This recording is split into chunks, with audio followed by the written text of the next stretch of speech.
Welcome to the Plentiful Goddess podcast. My name is Jessica Karavat and I'm a holistic coach for women, certified vegan nutritionist, fitness trainer, yogi, and Reiki master. I have coached hundreds of women worldwide, and I made it my mission to help women from all around the world transform their lives and health in ways they didn't think was possible. If you're looking to uplevel your health, learn about the best practical tips on vegan health and fitness, master your menstrual cycle, improve your relationship with food, and so much more, so that you can reconnect with the powerful woman that you're meant to be, then you have come to the right place. My goal in this podcast is for you to help you step up your game, reconnect with yourself as a woman, and elevate your health and life. We are going to have so much fun in this podcast. Are you ready? Let's begin.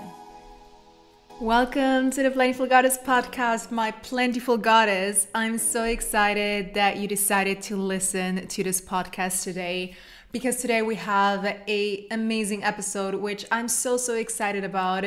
I invited my beautiful virtual assistant, Marie, and we have been working together for a couple of months now at this point, and she has honestly been a blessing. She was like an angel that appeared and was there to help me out whenever things got hard for me. So first of all, Marie, if you're listening to this, thank you.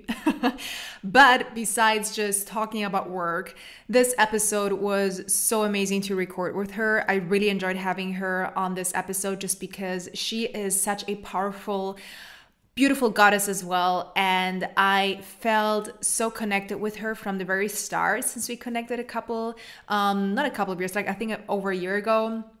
And I knew that she was something special. And I knew that she also went through a lot in her life. And in this episode, we really dive deep into loving yourself, into meditation, veganism, into accepting yourself for who you are, into quitting your job and becoming someone that you feel like you're meant to be. And it wasn't easy for her. And to me, this is super empowering to share with you guys as well, just because Marie is kind of your sign that if you're listening to this and you feel not aligned with where you're at currently, Marie is going to tell you in this episode that anything is possible. And to me, this was so beautiful to see, and just see her transformation through her words as well. The way she really described her story was out of this world. And I'm so grateful that she was one of my first podcast guests on the new rebrand. So I don't want to say any more, but before we get into it, I'm going to say it again. If you haven't listened, or, if I haven't said that yet, please, if you could, give this podcast a follow, leave a review on Apple Podcast or iTunes. Just every single little thing that costs you probably 10 seconds would mean the world to me, and will help this podcast grow and spread the word out there, so that more people can be reached, and so that more women and more goddesses from all around the world can step into their true power. So please help me, this lady, out, and all of the world. Let's say, the whole world out. I think it's important that the word is spread. Other than that, again, I'd really appreciate it. And let's get into the episode. I'm so excited to have you on the Plentiful Goddess podcast as our very first guest, which is going to be super exciting now that we have, rebranded the podcast. And I have been knowing you for quite a long time already. I feel like we've been in touch for some time already, right? Yeah, I think a couple of months, if not a year, I don't know anymore. Me neither. But it's just recently that we also started working together, which has been a very great experience for me, and a very pleasant experience for me as well. As I always adored you in some kind of way. I don't think you even knew that or know that. So in this episode, I just really want to have a super nice conversation with you, and just really dive deep into certain topics that I think the listeners are really going to enjoy, as you're a super powerful woman, and it's going to be super inspirational for the listeners. So I think the best way to do would be if you Marie, you just introduce yourself, let us know who you are, what you do, where you're from, everything that you would like to tell us. Okay. Hi, thank you so much. I'm so happy that you invited me to talk on your brand new podcast. It's just so exciting. Well, hello everyone. I am Marie. I am a French Canadian. So I'm from the part of Canada that is French. I'm a virtual assistant since a bit more than half a year now. Before that, I was an English teacher in a kindergarten in Germany. So yeah, so I'm a French Canadian living in Germany. Um, I live in Germany because my boyfriend is there. That's the question everybody asks me, like, why Germany? Why would you even bother moving there? And I'm like, yeah, love, you know. So yeah, so that's me. I've been vegan for, see, I lost track of time. I don't even know. A bit, I think it's been 2 years. 2 years, and before that I was vegetarian, and I did my transition after coming back from a world tour. I sound like a rock star, but I'm not like a musician. I love that. Musician or anything, but I did a backpack tour in 2016 till 2017. And I visited 14 countries, worked in Australia. And after visiting Asia, I quit meat. I could not anymore. This was too much. The smell, the scene of it. So I quit. And yeah, so slowly I also became more aware of what was going on with the animals and with the environment. And I slowly transitioned to being vegan. And now here I am making small decisions after small decisions to just become the best version of me and to, yeah, to just live my best life. I love that. That's so amazing. So, what exactly happened in Asia that you wanted to stop eating meat?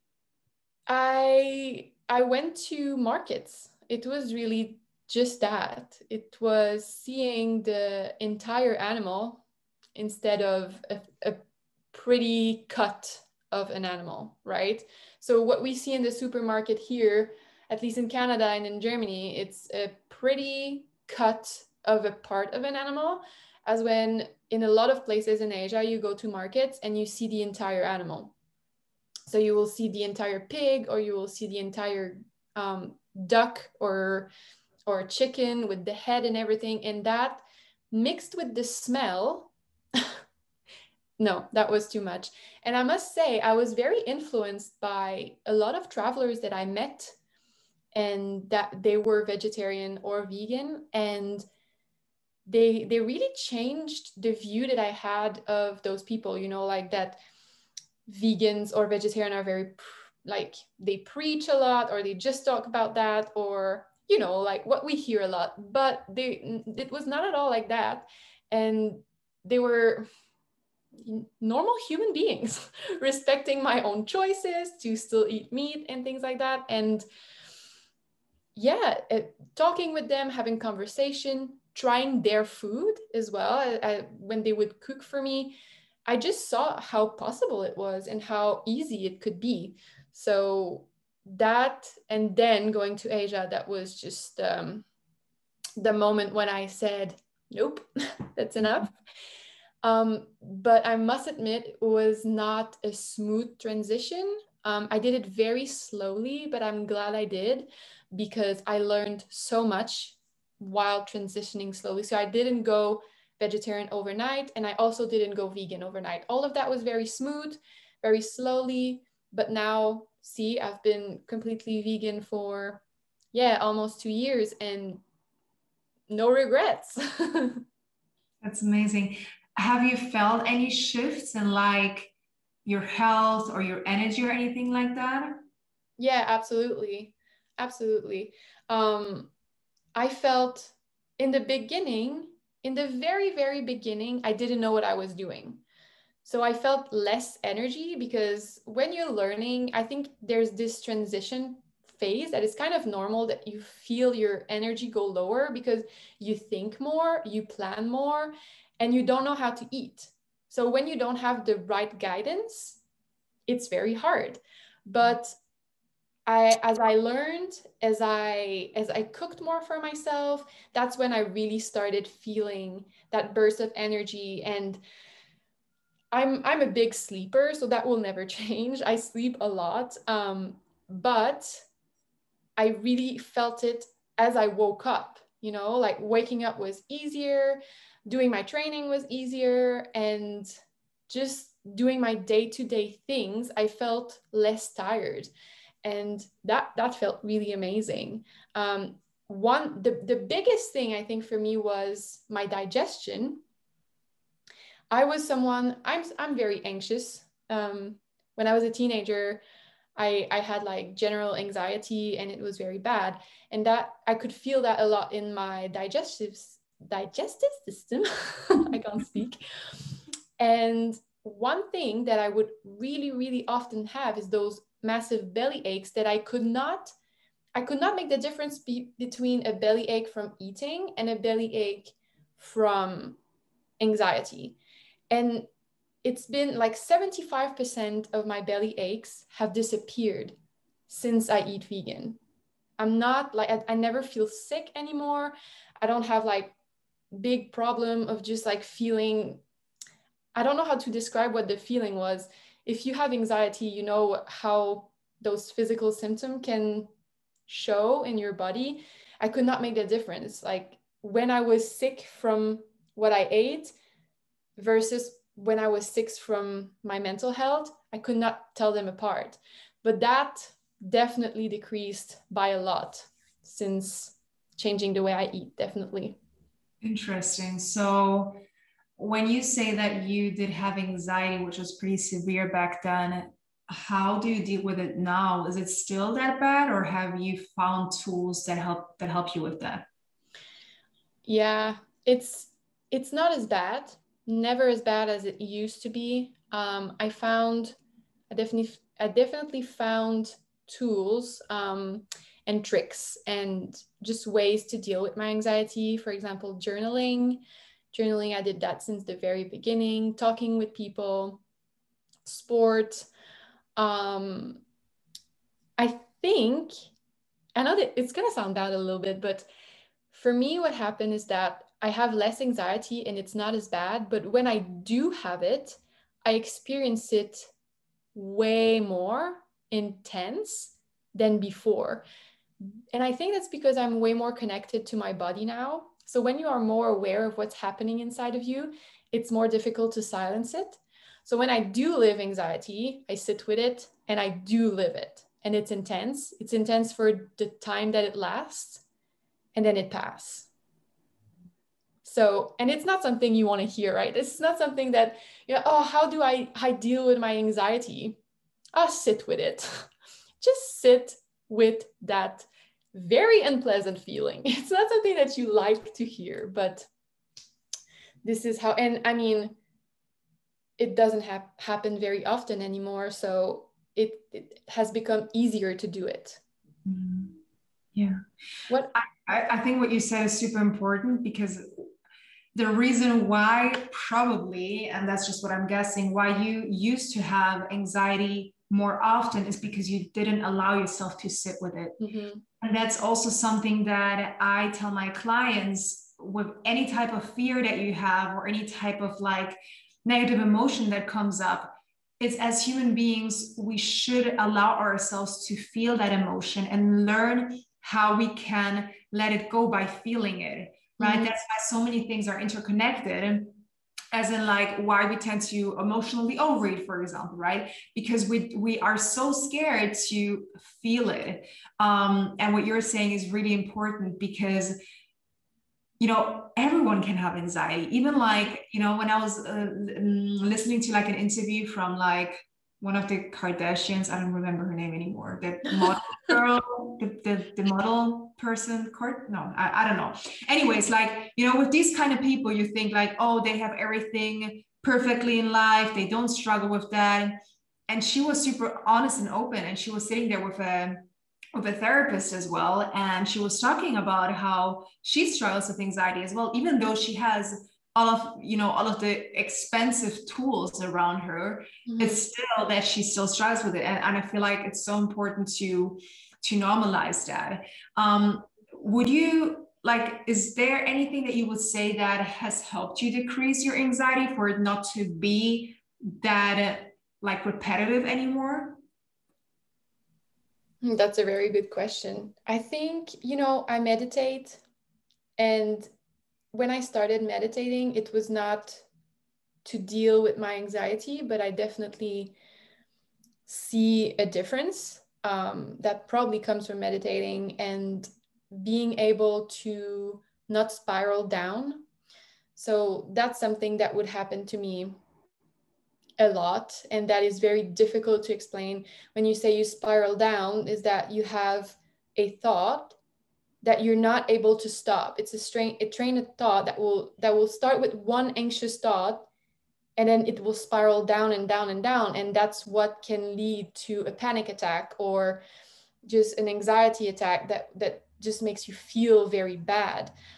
Those train of thought, I feel like I got a control over them, even though it was not my goal by meditating.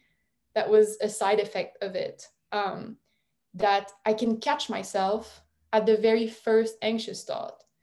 And it's easier for me to bring myself back and to say, that's not the reality. That's not really what's going on. This is a belief. This is a false belief, and just snap out of it. And obviously it doesn't work all the time. Sometimes, like I said, you have to sit with it. You have to sit with it until you wake up 12 hours later after a good night of sleep, and you're like, well, that was an exaggeration. That was just my anxiety talking. That wasn't me. But you can see it clearly once you lived it.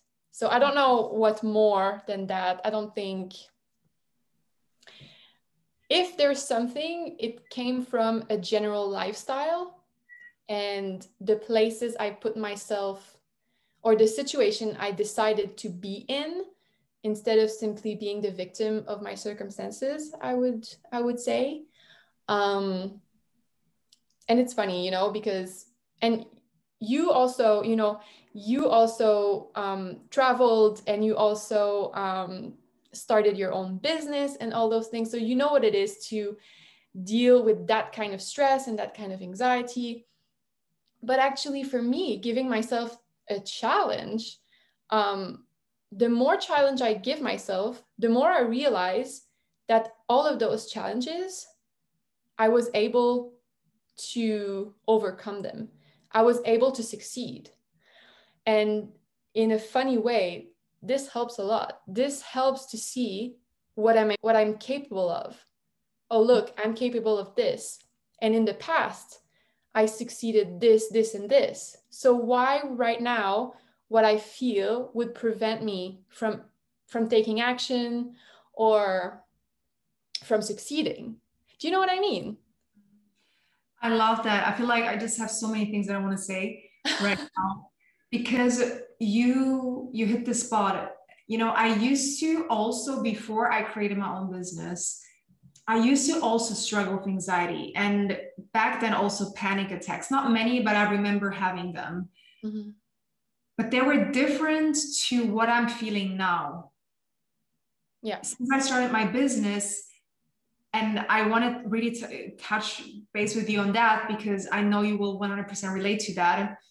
I have never gotten to know myself better since I started my own business. Mm-hmm. Because the challenges that come up are so freaking different to the challenges that you have, or I had at least, before having all of the responsibility that I never thought would make me feel a certain way.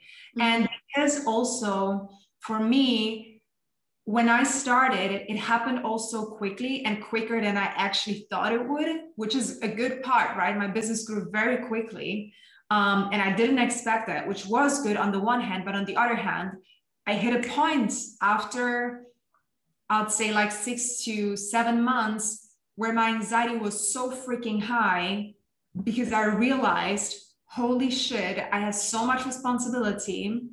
I have to show up every single day because there's people that are looking for answers from me, right? My clients. I need to get new clients on. I want to scale my business. I want to do that, so many things. And in these moments when you don't have an employer and you can't just call the employer and be like, I think I need a day off. I have my period. I'm not feeling well. You kind of don't have the luxury, let's say, to do that, especially in the beginning.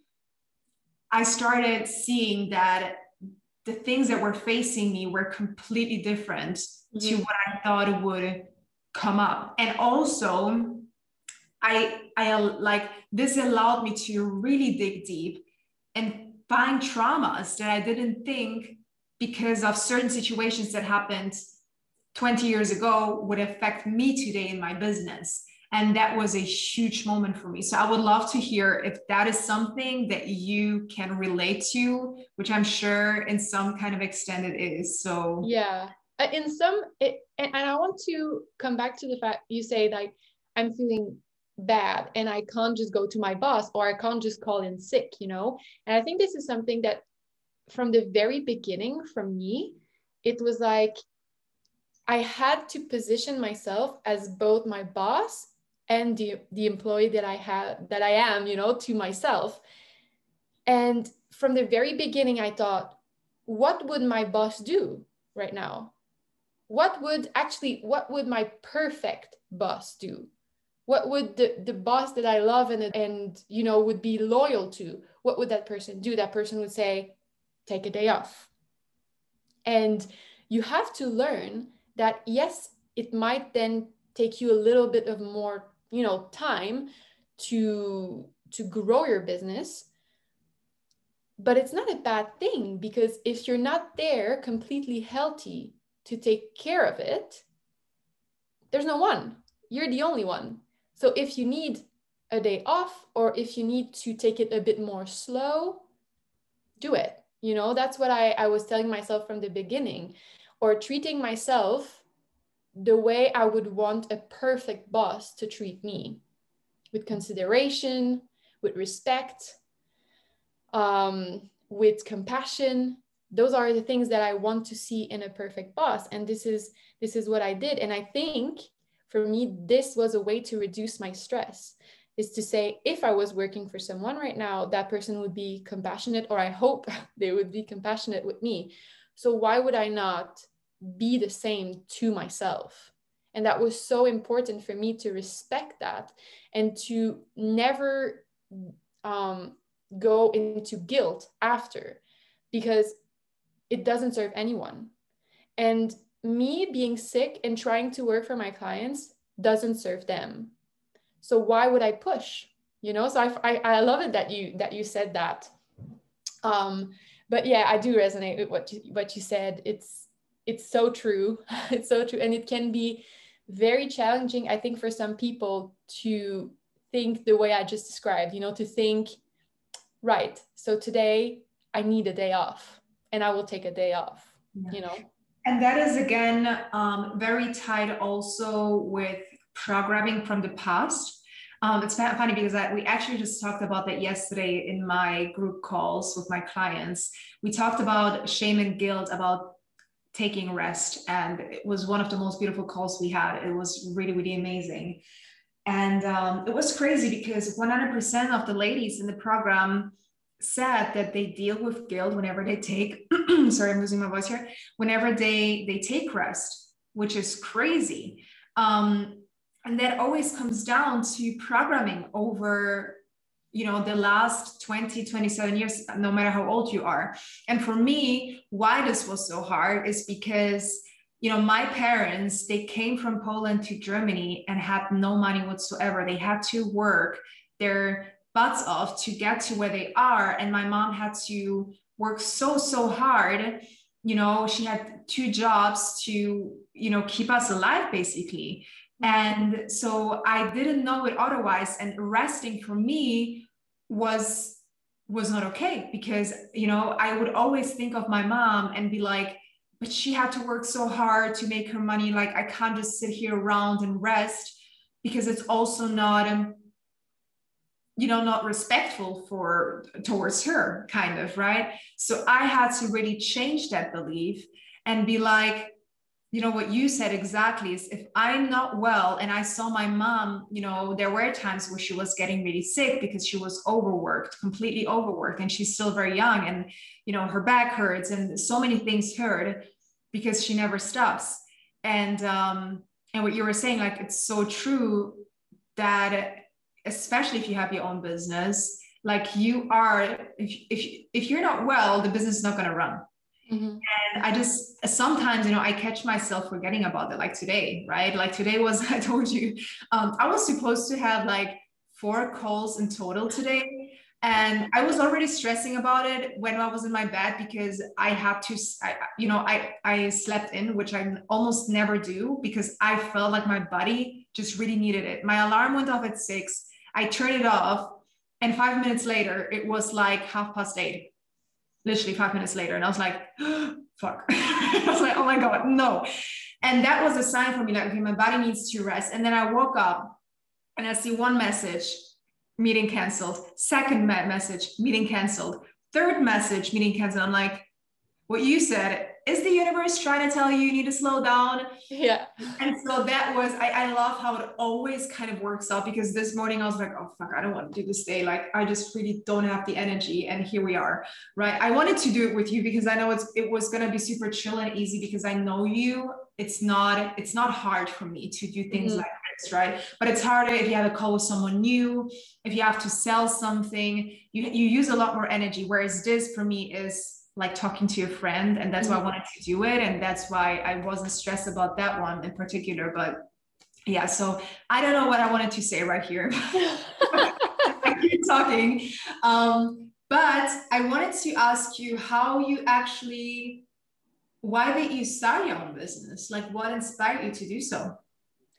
Yeah, so I always knew I had to have a job that I could be on the road, because I'm a Sagittarius and I don't want to blame it on being a Sagittarius, but I need my freedom. And I need to move, and I need to explore, and I need to travel. And yes, I do love to have a home, but I need to travel more than 2 weeks a year. Um, so yeah, so what really pushed me was my job at the kindergarten, which was making me miserable. Let's be honest here. It was really making me miserable, or I was making myself miserable at that job. I could not find the things to enjoy. I just couldn't see the positive anymore. I was coming from work crying. And this is just not what you wish in life. Um, so I just took the jump. I saw that there was a coaching for virtual assistant online, and I said, by March, I'm going to be gone from the kindergarten and I'm going to do that full time. So I did. I followed this coaching program. It was amazing. And yeah, I gave my 6 weeks notice. So in Germany, depending for who you work, you have to give a very long notice. It's not like that everywhere, but in Germany it was 6 weeks, and I gave my 6 weeks notice in February, and in March I was gone. It was over, and in January, February I could already work a little bit and found my first clients, and I had so many signs from the universe that this was the thing to do, you know. And it just felt right.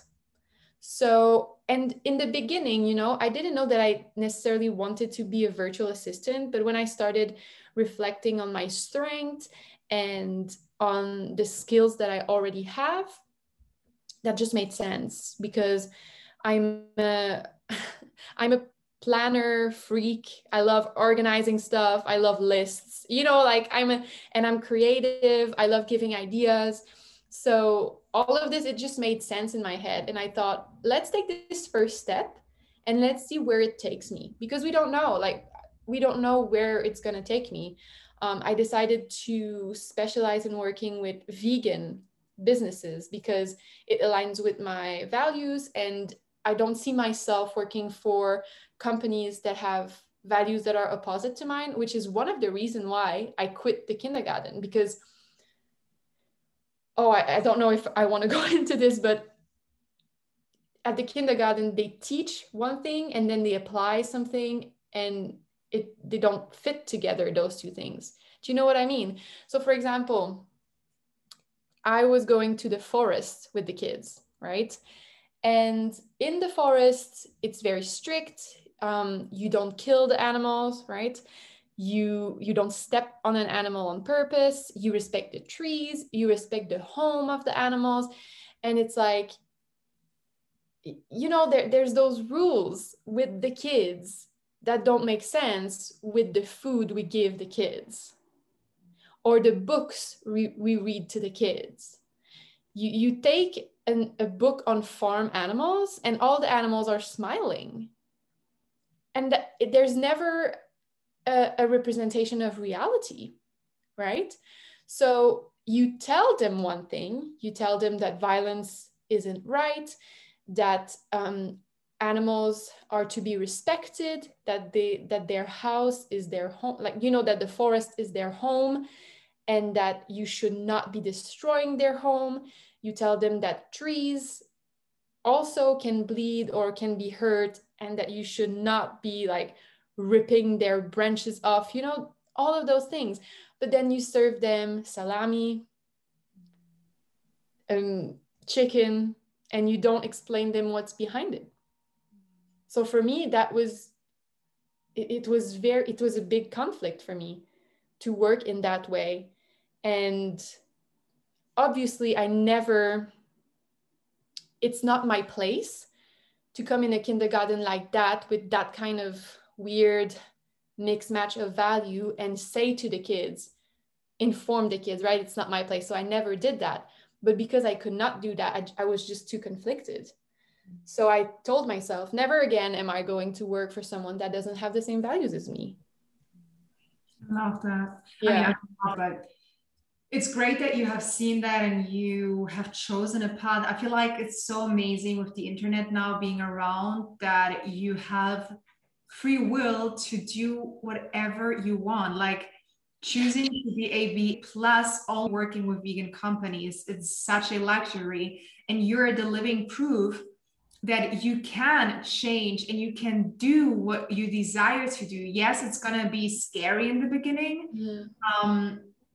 But I feel like you did the exact right thing that so many of us, are scared to do. We are scared to take something that's not secure, let's say, right? It's not the safety zone where you know that you're going to get a certain income every month. But from how you're saying it to me, like this has been the best decision, one of the best decisions that you could have made in your life.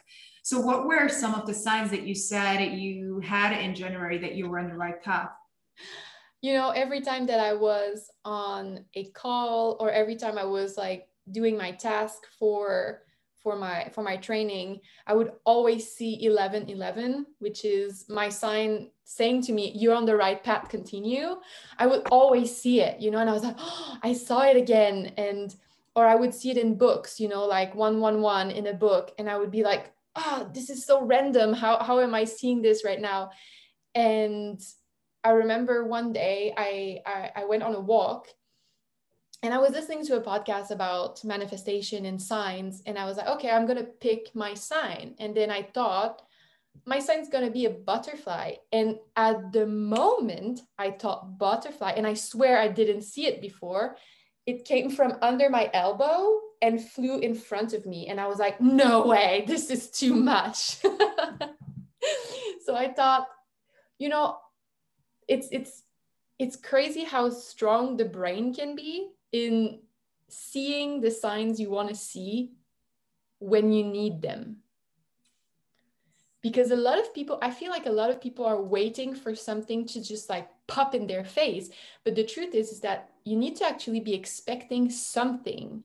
It cannot be anything. My signs from the universe are often numbers or a butterfly. And when I do see them, it's because I've activated in my brain that side of my brain that is looking for a sign.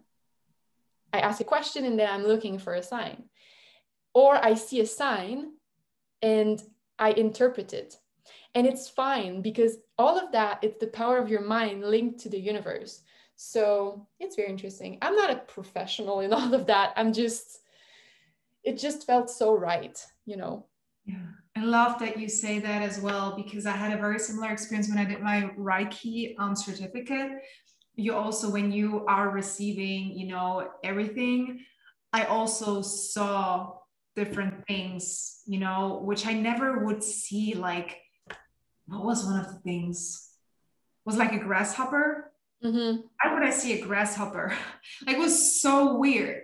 And then I Googled it and it was so aligned with where I was in my life. And I was like, holy shit, like this is actually real. So I totally agree with you. And when what you said, like when we allow ourselves to receive without pushing, it's Mm-hmm. gonna come.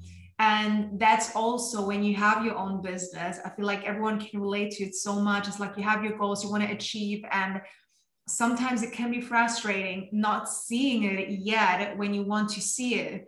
But I can always only say, like, in some kind of way, it always comes when you least expect it. Yeah, Right? When you absolutely. let go, that's the moment it happened to me. Like, I think I had a moment where you also realized I was a little bit frustrated with a lot of things that were going on in my business.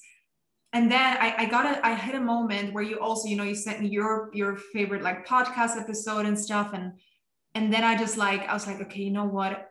Just let it go.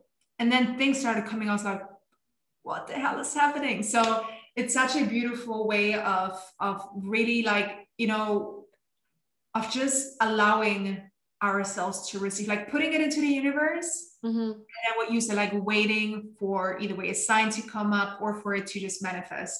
Yeah. Which I think is really amazing. And Um, it's this kind of trust, right? It's the trust that you don't even know you have. I used to hear trust yourself or trust the process, and it never truly makes sense until you experience it, until you decide, you take the decision, you say, I will trust, you know what? Because I have no idea what's going to happen. The truth is, nobody knows what's going to happen tomorrow. Nobody knows how my life's going to turn out. So I'm just going to put that trust out there, and I'm going to take one small step at a time, and things will just things will happen because I know they will, because I trust. But it's so hard to actually understand and believe that when you haven't done it, right?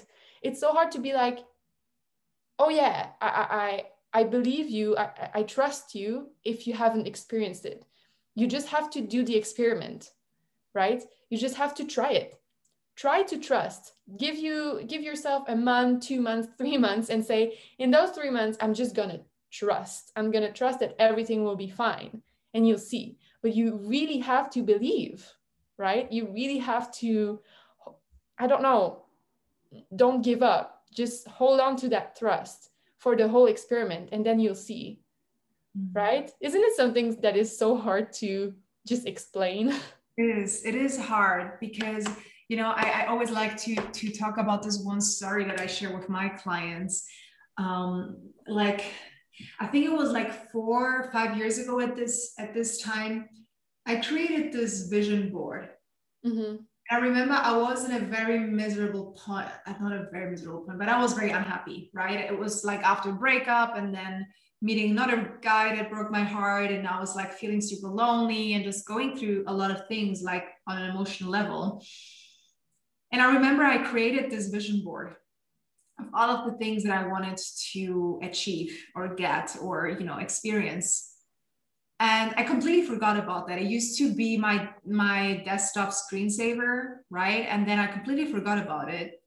And a couple of years later, I found it again. I was scrolling through my like photos and stuff, and I looked at it, I was like, no way. Like 99% of the things happened. I was Yeah. like, my mind was completely blown Yeah. that this was actually possible. And another thing, sorry, I'm just like, I love talking about this topic. Another thing that happened to me, I created another vision board last year in, I guess it was like October. And this year, I think it was like 2 months ago, I had a look at my vision board and I was like, I need to change it again. It's not aligned with what I want. And I kid you not, I said that to my boyfriend as well. I was like, we were standing looking and I was like, it's not aligned anymore. I want to do a new one. The next morning, the vision board fell off the wall and it was on my floor. And I got in and I was like, to my boyfriend, I was like, did you do something? He was like, no. It literally fell off the wall by itself. It never fell off the wall. That's crazy. I know. I was like, what the F? Like, so yes, this stuff works. What you said, like if you allow yourself to receive. So anyways, enough about that. Enough about me. No, it's fine. I find it very interesting because it's just a lot of people actually experience those things, that kind of trust, when they have like small projects or things that they really, really, really, really want, right? And you don't realize that for some people, it seems crazy. What you dream about seems crazy. But the truth is, it happened to you because you trusted so much that it would happen. And you did everything in your own power. You did your part of the equation and the rest just came to you. So, and if it doesn't feel aligned anymore, like you just said, you have the power to change it. It's crazy. I love your story. That was amazing. Yes, it's again, I could talk about this forever too. So we might need a part two, girl. Yeah. Comment below if you want a part two. Tell us about, like, what would you tell a lady that's listening to this right now and is also feeling the way you felt in the kindergarten and not knowing where to go? Because for you, it was very easy to, I feel like the universe handed it to you like, hey, there's this course about a virtual assistant, do it, and that's your path. For someone that doesn't know yet where to go, but feels kind of stuck like you were too, what would you tell the person? Yeah, well, it sounds like that, but it actually wasn't like that, because before taking the jump, I was looking around and I was like, "Ugh, I don't know what to do." And I thought about it for a very long time because, like I said, I knew since years that I wanted to have something of my own, that I could just take my work with me and work from wherever for whomever I want, right? And but it sounds easy when you're at the end, or when you have like a part of it that has succeeded. For the outsiders, it can seem that it was very easy, but the truth is that it wasn't, because the time wasn't right. The time wasn't right at a certain point before. And then one day I saw this girl talking on her stories on Instagram, and she said, you know, working for yourself, if it was possible for me, it's possible for you. And I just messaged her and I said, that's funny you say that, because I'm looking for those opportunities and I just don't know how to start. And I think I want to be a VA, but I'm not sure. And she said, oh my God, I know this girl. She has this amazing program. Why don't you talk to her? And that's how it happened. But the truth is that before that point where it was handed out to me, literally, the timing was just never right. It was not the time. It was not meant before that point. I had to be patient and I had to keep my eyes open. And you have to notice, I took an action before it was handed out to me. I took the risk of sending this little message where, you know, that person could have not answered or just like not give me any advice. But I had to take a small, tiny, it seems like nothing, but a small, tiny, tiny leap of asking someone, of being like, I don't know how. And that was the truth. I don't know how. So for me, that was my step, but that was the right timing. 6 months before that, it was not, because I was like, I really want to quit my job, and people were handing me solutions, but I would not take them because it was not the right time. I was not at the point where I needed this, and where the universe was also like, yep, this is time this is where you have to take this bigger leap now. And yeah, I think I don't know what I wanted to say after end, but No, I think what you're saying is right, because a lot of times what can be misunderstood with when you want to manifest something is that a lot of people think they will just sit around and wait for it to come. And that's not what happens. Like, you have to take action, even the smallest action, right? And yes, it can be frustrating if you take action after action after action, nothing happens. But that's where patience also comes in, right? And eventually, like, you're going to feel or see or experience what is meant for you. And this is what happened to you as well. Like, you kept your eyes open and you were patient as well, even though for a longer time you weren't happy with where you were at. You allowed yourself to just explore and see. And I think that's huge. That's like so strong of you to close a chapter that was not longer serving you. And I'm sure that also was helping you so much with your mental health and your happiness. Who you are as a person, feeling a lot more fulfilled in the life that you're living. Because right now, what you're saying, like, you can travel anywhere and just do your work, right? And right now you're in Canada, and like, I'm in Germany, you're not anymore, but it's like so amazing, right? And you can just there visiting your family and work in the mornings, and then have a lot more free time. I would love to change the topic a little bit here. Yeah.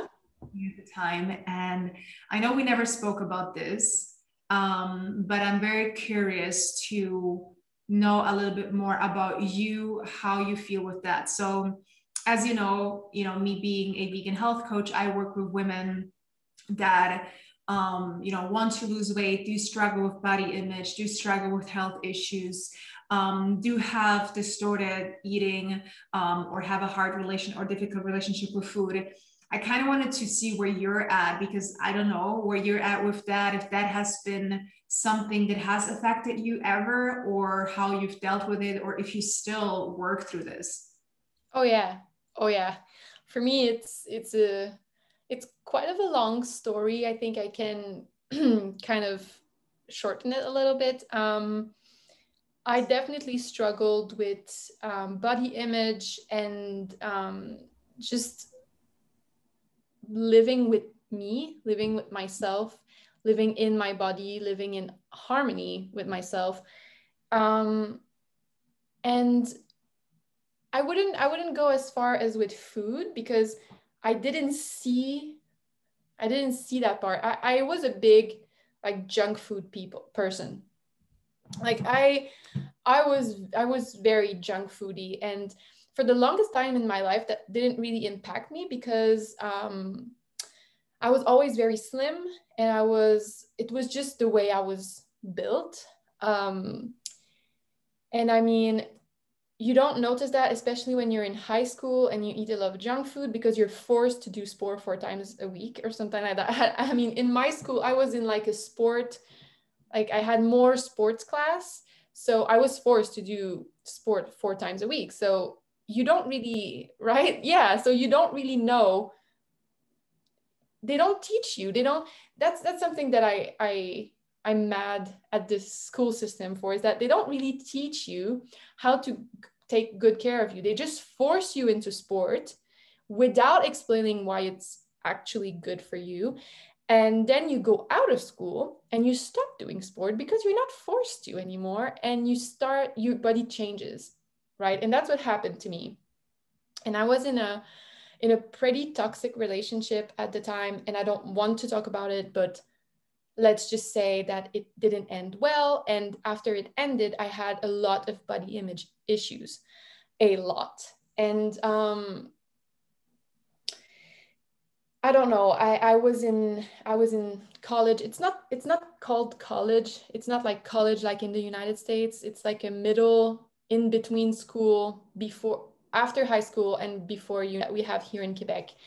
And I was seeing my body changing, and my relationship was not good. I was just in disharmony, like in complete disharmony with myself. And one day I realized I don't know how to say that. Maybe skip a little back, but basically what happened is one day my ex said to me, I was like in the bedroom and I was just in a tank top, like short little top, and I was playing with my belly. I was thinking it was funny, and he looked at me and he said, "You're disgusting." And that one little tiny phrase stuck with me for years after that. Not long after that, I broke up with that person, and I wish him well. I hope he when you're mean like that with other people, imagine how bad you feel about yourself. So I hope that he worked through his trauma and everything. But for me, that one sentence stuck with me for a very long time. And I started obsessing over my weight, over my appearance. It was very unhealthy the way I was training. I was training 7 times a week. And I didn't know what I was doing because I was doing home workouts, like intense cardio. There was no really point in that. Instead, like I was just sweating. And I thought this was a good sign of a good workout. I was not informed. I didn't know what a good workout was. I didn't know how to really take good care of your body.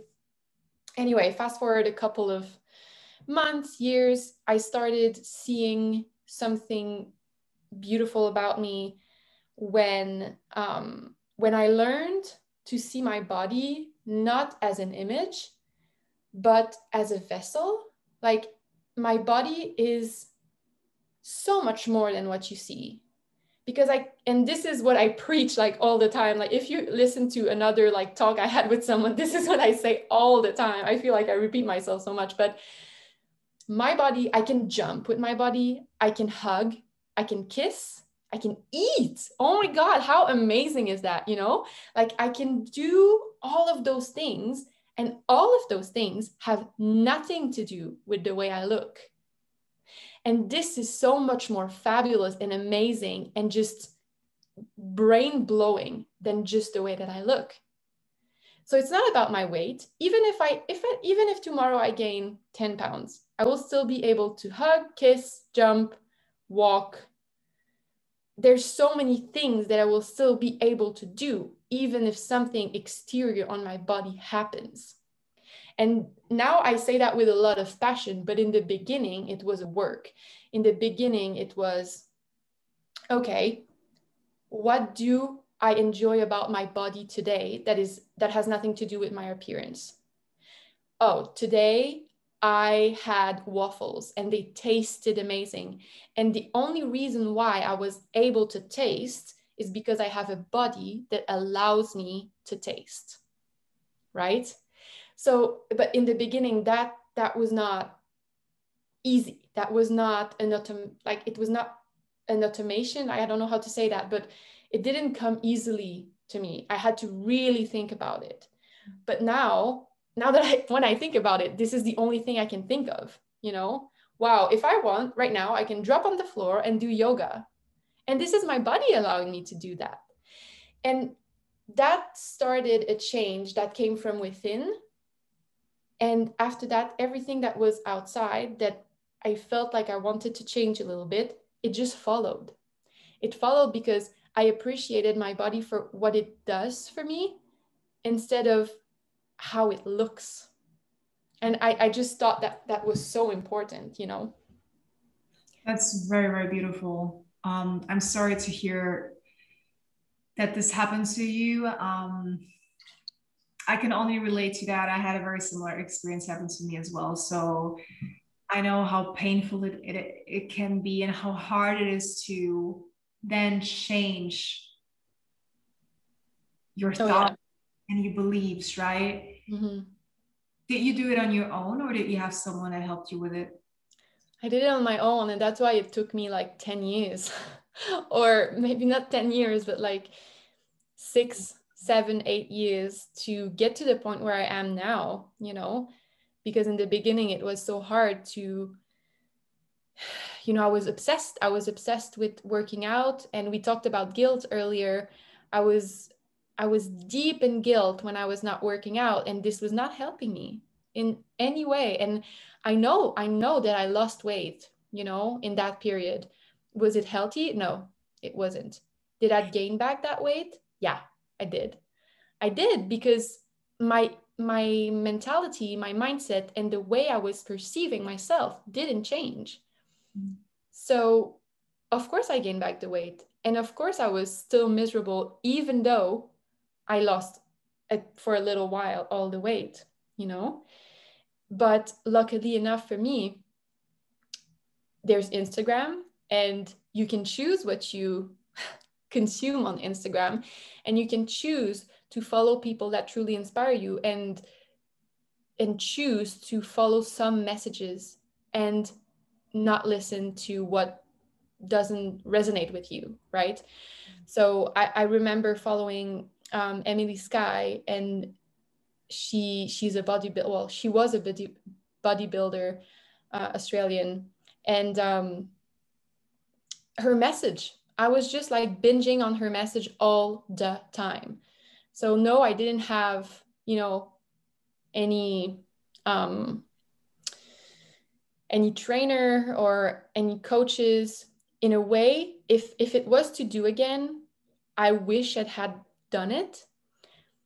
But there's also always that part of me that's like, if I could travel back in time and go to my younger self and tell her, hey, hire a coach to help you.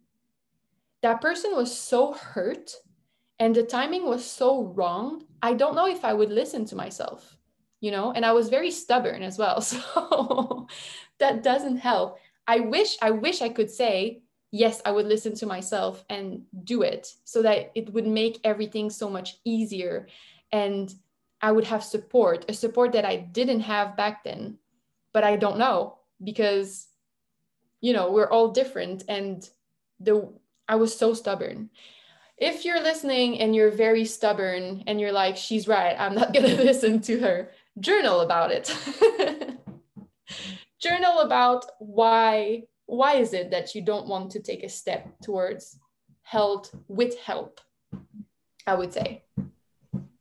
I think what you said is so important. I was at a very similar place as well. And I was also obsessed with working out at one point in my life. And I had similar episodes that would continue for a long time for me as well. And I would do that because what you said, like I would come from a place of self-hate. I hated the way I looked. Mm-hmm. I wanted to change. I never was fully happy with myself, and that's why I punished myself. And the guilt, what you said as well. I used to have huge guilt when I skipped one day of workout. I used to like do 2 workouts a day at some point, right? Because I was like, I need to burn all of the calories that I ate. Yeah.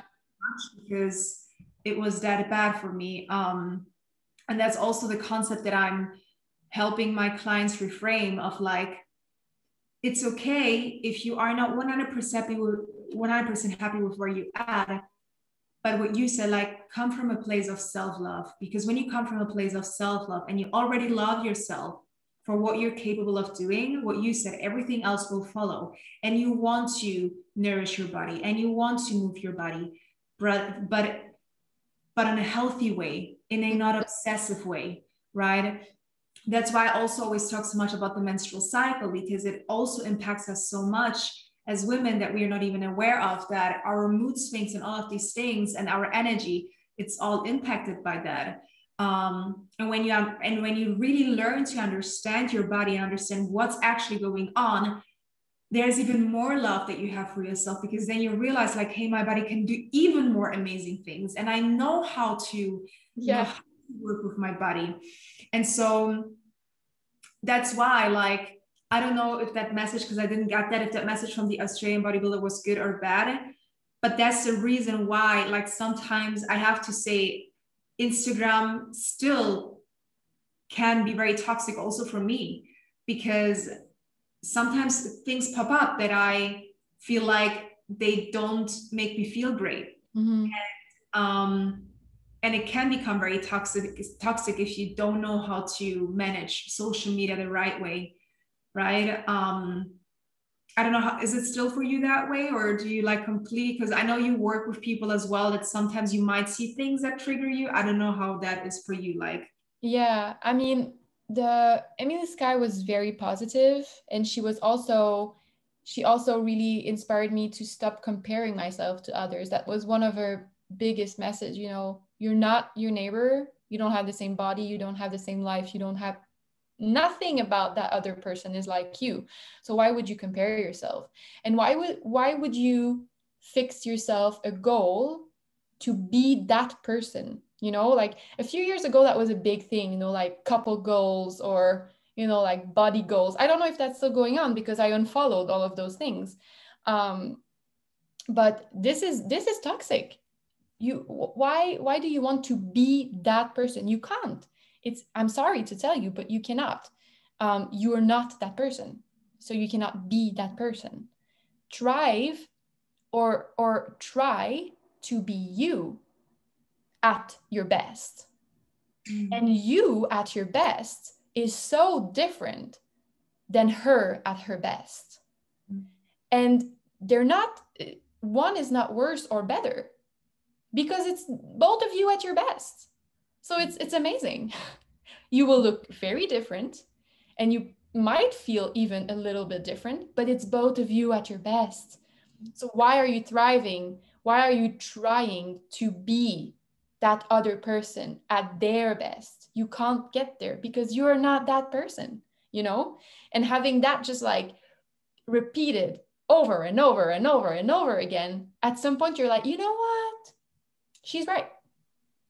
I cannot be that person. So I will try to be me, and I will try to be the best me possible.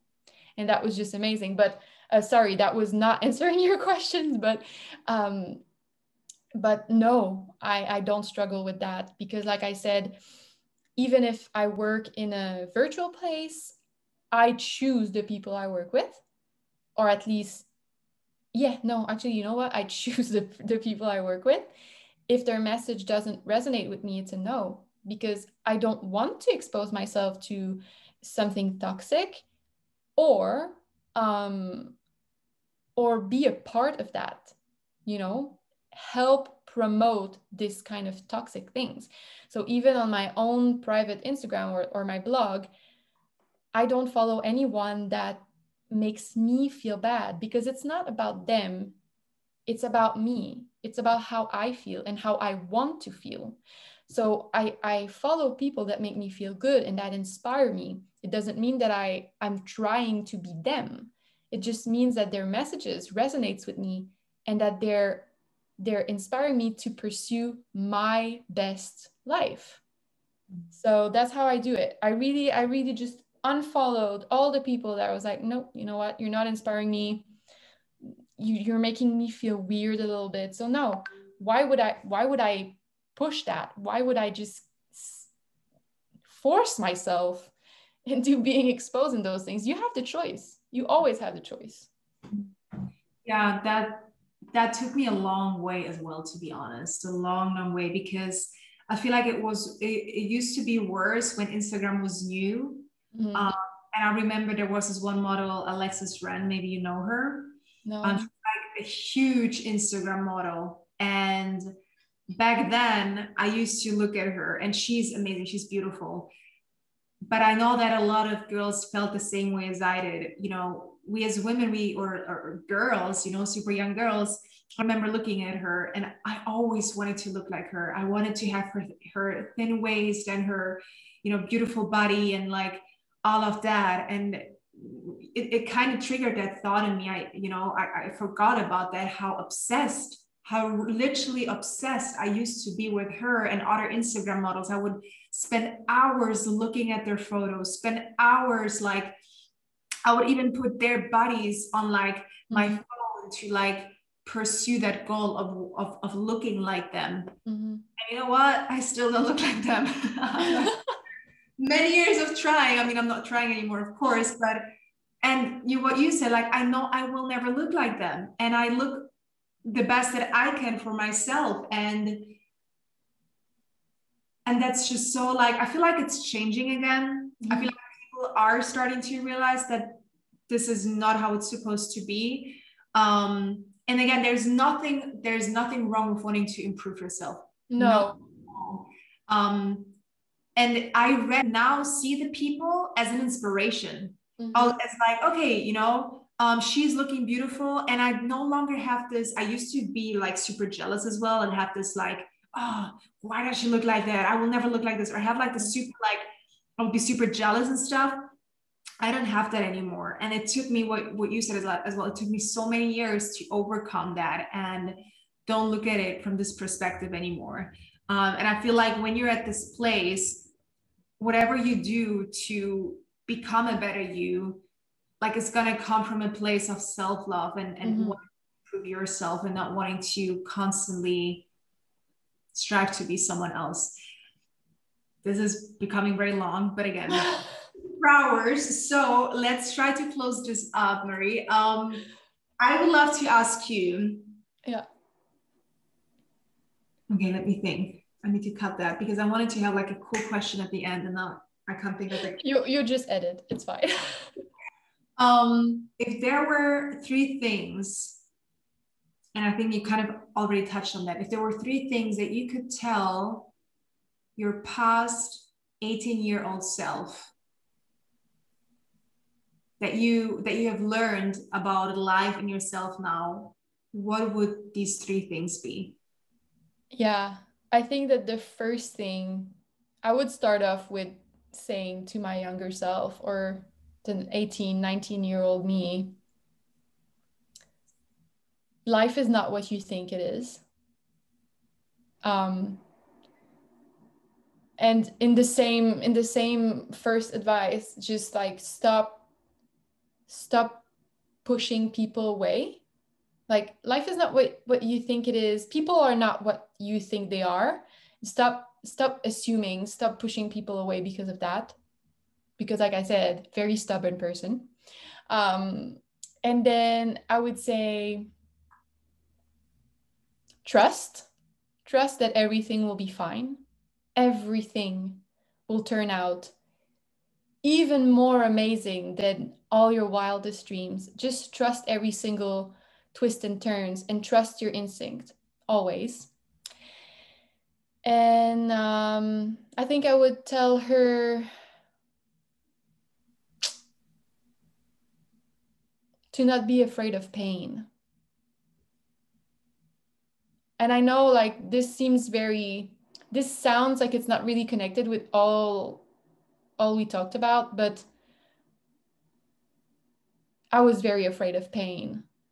But I had to go through some level of pain before I could be free. So don't be afraid of it. Yeah, that's what I would say. Deep shit, girl.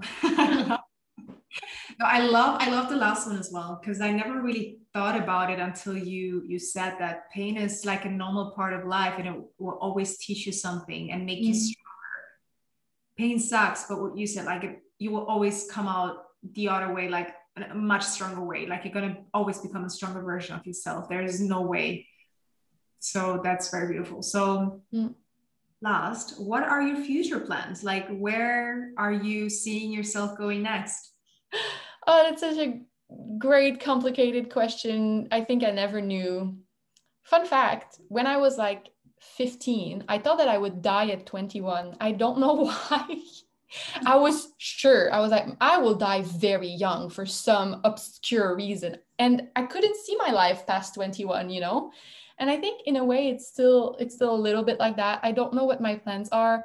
I'm really trusting the universe. I'm trusting the process, and I know that something is coming my way that will be mind-blowing and amazing. And I just don't know what it is because I haven't had the sign yet. So I think that just in general, my plans are to continue doing my best every single day and travel and explore and wait for that beautiful sign that will send me on the next path that will help me create the best life for me and for others, I hope. Yeah. It's so beautiful. I love that. Yay. Thank you so much, Marie. I enjoyed this episode so much. I could have, again, I feel like we need a part two because some topics were just really cut on the surface. Yeah, that's true. Questions for you. So I guess there's going to be a part two coming very soon. But otherwise, thank you so much. This was so much fun. And I'm sure the listeners are going to love this as well. Like it was so, so great to talk to you. Thank you. Well, thank you so much. I'm so honored to be one of your guests, your first guest on the new podcast. I'm so excited. And yeah, I hope that everyone will like it. And I'm looking forward for a part two. So please comment below, leave a rating, leave a little leave a little star and tell us you want a part two. I can be funny too, so you haven't seen all of me. Oh no, you haven't. Of course, check out Marie. She's amazing. If you're looking for an amazing assistant that's going to really change the game for you, you honestly need to reach out to her. She has been so amazing to work with, and I cannot wait for the future for us working together because I know big things are happening or are going to happen for us. So reach out to her. Her Instagram is also going to be linked in the show notes. So everything's going to be in there that you need to know of her. Yeah. Any last words, Marie? Have a wonderful day. I hope for you it's not as hot as here. I'm going in the cold shower. This is my goodbye note. Thank you. All right, everyone. Thank you so much for listening. I hope you enjoyed it as much as I did. I will probably listen to this episode a couple of more times because it was so inspiring, and I can't wait for our part two that we will be recording very soon. Again, thank you so much for listening. Feel free to reach out to me on Instagram and share your thoughts or any suggestions on other podcast guests that you would like to hear from. And other than that, I hope you have a beautiful, beautiful day. And until next time.